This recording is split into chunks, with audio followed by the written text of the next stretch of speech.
YouTube, the radio has been installed for 1 week from the time that you're about to watch right now. It starts. I have zero complaints about this radio. I want to give you guys real world testing, not just me posting it the day that I get it, and the wow factor is cool. I've had the radio for a little bit. It's really cool. Let me get into it. YouTube, what is going on today, guys?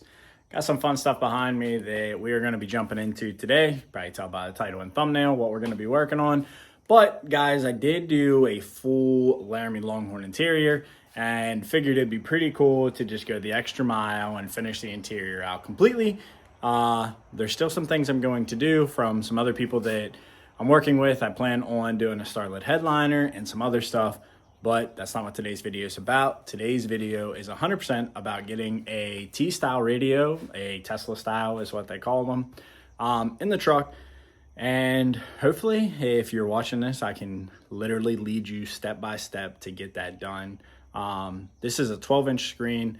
The factory one in my truck is an 8.4 factory head unit, which I'll show you guys before I pull it out. I'm actually going to show you how to do everything, so just stay for that. But main thing I wanted was CarPlay. These 4th gens only came with CarPlay in 2018. And that's a big thing to me that I wanted.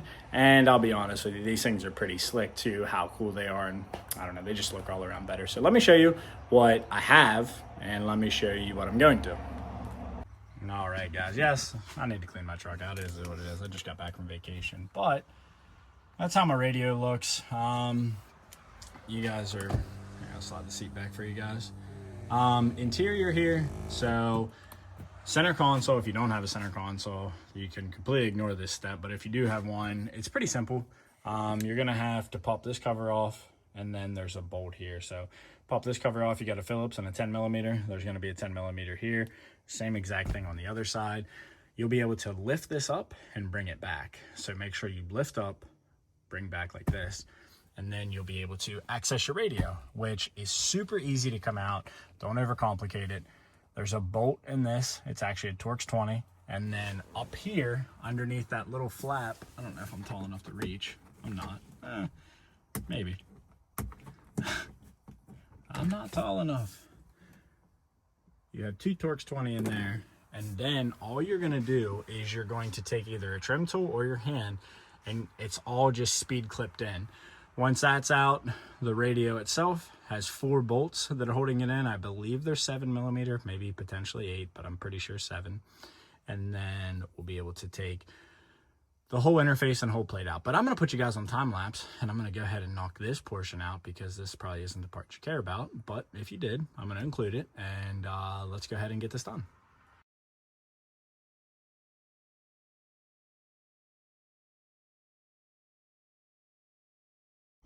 All right, guys, wish the light was a little bit better for you guys in here, but this is how you're looking. All these connectors that you're seeing down here is what pulls out from your HVAC, and then you have the one for your charging port, and this is in my lap now, but connector here, this has a connector, this has a connector, and this has a connector.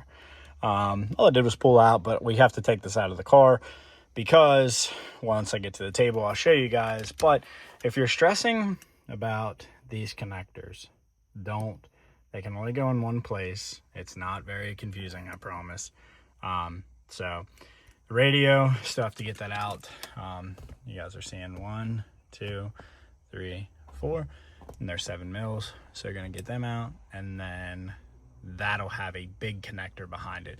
Actually, let me pull that out real quick. I need to go get a 7, and I'm going to show you that connector. All right, got the radio out. Got this big connector, which if you guys are confused, it like opens up like a latch. It has just use a little pick under here, and just that's how you pry out. This connector, the white one, the gray one, the red one, if you're wondering where they go. They're literally color-coded on the back of your screen. Super easy to understand.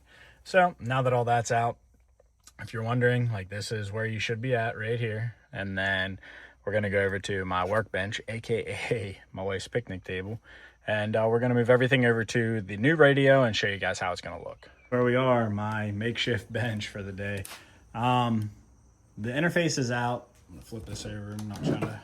If you guys didn't know this, by the way, if you have a Longhorn, this is actually real wood, which is wild, which is why that side's just a little faded. If you didn't know that, I didn't know that either, but fun fact for the day. All right, so show you guys here. Basically, all these screws that are on the inside that hold all this stuff in on the middle, like you guys will see them, this stuff needs switched over because, there, make it as easy as possible for you guys to understand here. If you look at this, which I'm about to take the cover off, and you're curious, generally, the size of it, I'll show you. It's going to take up a lot of real estate. So this has to bolt in, which it does. It has a bunch of mounting points on the back that you're going to easily be able to replace, and should be pretty self-explanatory on going back. So let's get, I'm not going to take the paper off of this until it's like in the truck because I don't want to scratch it, but let's get this bad boy mounted up. All right, I'm going to put the plastic film back over it, but had to at least give it a, dude, the fitment is money. That fitment is so good. I know you guys are, like I said, you want to get into the audio, but I want to make it as bulletproof as possible. You don't reuse 3 screws on the back of this one, so if you're curious about that, that's what that is, but look how good that looks. All right, so let's cover while we're out, and it's not a huge mess for you guys to like be confused. Plugged it in, there's the fuse under there. It's gonna be my main power. I have my high audio plugged in here. Like I said, a lot of this stuff, guys, I don't need. These are like amp signal wires. This stuff's not needed for me. There is some here that I will need. The audio ones don't need. There's a camera somewhere. So CD audio, there it is. It literally says reverse camera. It's gonna plug into what I already have in there, which is literally gonna be color coded. So if you have the cargo, it's right there as well. My understanding is this one might not work with both. So that's what I'm confused about, but I don't have a cargo, so I'm not worried about it. So this is my reverse and the canvas. You need to plug this in because this is what actually controls all this stuff. And it only plugs in one way on this truck. So I know there's 2 plugs. That's for vehicles that need it. I do not. And now let's get into the rest. All right, man, I'm telling you, it looks worse than what it is. The nice part is power wire. All these that are right here, the ones that I'll be using at least, are all, they only have one spot to go in. So if you're like wondering, like my cam outputs, these are for like factory cameras. And the only reason I'm plugging these in right now, I'm not needing them. These are for your subwoofers and stuff. I do plan on adding a sound system at some point, so figured why not while I'm here. All this stuff, super self-explanatory, guys. You'll, has double-side tape. You'll just clip these into your factory spots, and you'll put it back in there from there. So this one is, I believe this is the factory, or like the mic. I'm not using this because I never used that feature, but if you were, that would be that, and plug into that. So other than that, oops, I lost one here. Yeah, see, there's some stuff I'm just not using, but all the sub stuff I did plug in. Now, I will say whenever this goes in, main thing that I want to check is right off the rip, this is going to be your power. Plug this into that big connector. Then you can kind of start working around some stuff to make sure it just powers up. Check it first, and then let's get in the truck. All right, guys, so let's talk about it. Looks like a mess. I promise it's not. You route your USB wherever you want to route it. Your camera, factory camera input, runs over to a separate harness, which is just my reverse camera. I do not have a cargo camera. If you have that, I apologize. Mic, I'm not running a mic. I told you guys about that. I have that plugged in up here. And I have a bunch of these that need to plug into these factory ones, which is no big deal. And guys, this is basically where I'm at. It looks really confusing. I promise it's not. Now, if you have like a factory CD player and some other stuff, you could plug into these. Like my truck doesn't have that. It did at one point, but I don't have that anymore, so that's not really a worry. But main harness, and if you have a sub, this would be some other stuff. But really, I know it looks like a lot. It's really not. Like it's And if you have questions, do me a favor, comment below about everything. All these up here, if you're curious about where they go, guys, they have one spot that they can fit in, and that is it, which LINKSWELL does an excellent job on doing that. Yeah, I've tested it. I've tested the reverse camera. I'm going to test some audio here in a minute before I button some stuff up, and then I'm going to find a home for my USB cable here because I still do listen to music and I like charging my phone as I'm going. But yeah, let's keep trucking along here. All right, guys, we have tested everything. We are ready to go back. Like I told you guys, make sure this is for your auto AC. Make sure you guys are plugging that in. Make sure your factory sensors are all back in there. Guys, you're gonna have some stuff and you need to decide where you're gonna tuck your USB, but that's not up to me, that's up to you. I made sure my audio works, which, let me say something before I put this back. This thing makes my factory sub hit way different. Like, it actually kind of sounds like I have a sound system. I'm not trying to like be like over the top and be like, oh my gosh, it's insane, but it's pretty big difference. So if you guys have a wiring question, I'm trying to cover as much as I can because I know that's probably the most intimidating thing to most people. Plug your factory stuff back in, go up here. You know, that's kind of what it is, guys. That's kind of where I'm at.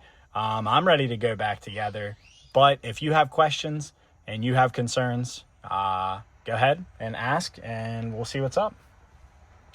All right. Sorry, it's dark in here. Let me try to turn some lights on. I closed the door, but I'm going to open the door a minute and show you guys the fitment, which honestly the fitment is so top tier. Let me see if I can get the light on. Hang on. All right, guys, I got the radio. I got my truck on the on position. I want to show you guys how responsive this is. This comes on like 1 to 2 seconds from the time you hit the key. It's immediately on. The reason that I already had it on was because of CarPlay. It'll connect to it automatically, and I wanted to be able to talk to you guys. But under the climate thing, this is just me talking about some stuff. If you don't care about this portion, don't even worry about it. If you have heated, cooled seats, it's kind of cool, right? So the heated part, you see how the seat lights up? I think that's pretty cool. And then you have your feature of like it going on and off. I don't have the key on the on position, so it won't stay on, but there's 2 settings to each of these. So if it's on the one setting, it'll just have half the seat lidded. Anyway, I think that stuff's like really cool. You can customize this screen. I have not done that yet. I have been traveling and doing things, but I want to show you guys the responsiveness of it because I know that's what everybody cares about. And there is something else I want to show you guys. There's the Play Store in here. Don't have it hooked up to my account yet. You guys can literally download stuff like it's your phone, which is really, really neat. And then CarPlay setup here. I hope it doesn't ruin the audio. If it does, that's gonna stink. But you guys can see like how responsive it is. Yes, I know I need to check my text messages, but guys, this is, I am really, really impressed with how good this is. And that is a YouTube inspiration right there. Matt Armstrong is one of the, I probably shouldn't do this. That probably showed my address. Anyway, guys, I have nothing but positive things to say about this radio. I know you don't want to see me talk. You want to actually see the radio in action. So just keep that in mind. That's why I'm trying to keep clicking on stuff. You can set your Gmail up. It's so much stuff you can do with this. I'm going to be totally honest with you. I don't know everything you can do. I really don't. I don't know all the stuff that you can do to this yet, but I'm working on it, and I'm going to be honest with you. The more that I mess with it, the more that it's pretty sweet. You can set up like climate features and the settings. Like, there's so much you can do. Guys, highly, highly recommend this video. If you have watched this far, I thoroughly appreciate your support through everything. There's going to be so much content coming on this truck, guys, and we hit 10,000 on TikTok. So let's hit 10,000 on here as well, guys. Support those who support you. Let's get after it.